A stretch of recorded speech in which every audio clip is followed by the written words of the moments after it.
Association MMA Acting President Zoraliana kan lo so mga komai amma rochok sera long thu soina ron dei do ni kan lo ba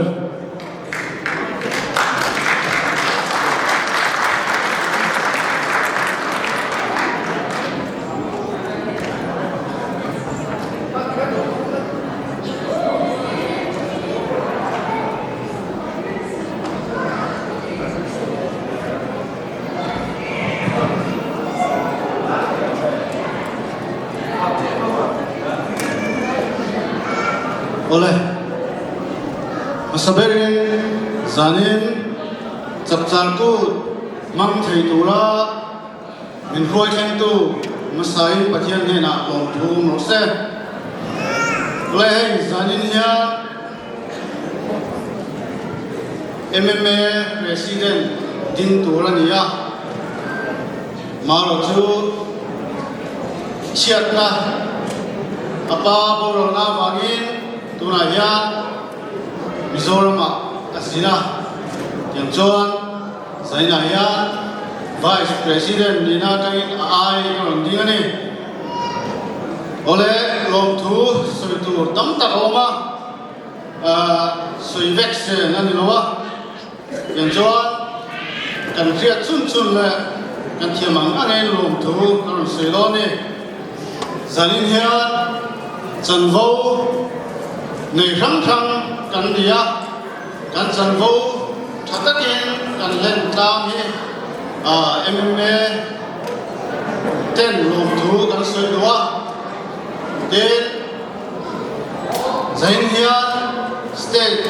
rang rang atang mi thual dom kapte inon kau hi kan long ema ten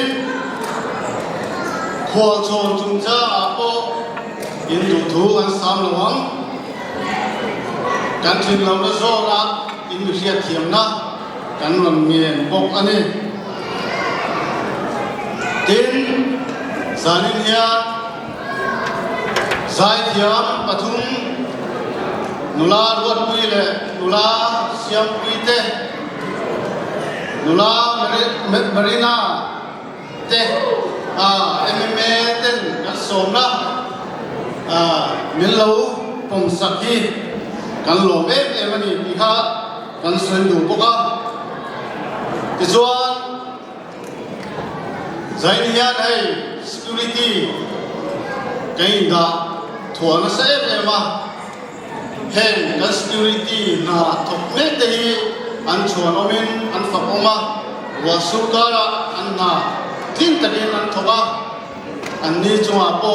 long thu kan sei du boka chuan mi khua thenin chungchanga abi takin MMA member te tual chum mi te kanin horna MMA khoi tu ten in chunga long thu kan sei do mi khua thenin chungchanga mani in phau taka ilo hona wangin MMA khoi tu te ai hoin long thu zaina hian kan soi du bok ani chuan long thu tam tak soi tu roma hun kala re lo nan zanina long thu kan soi mai song song te ne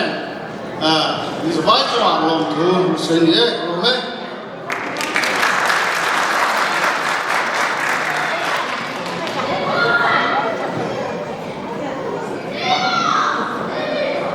MMA Vice President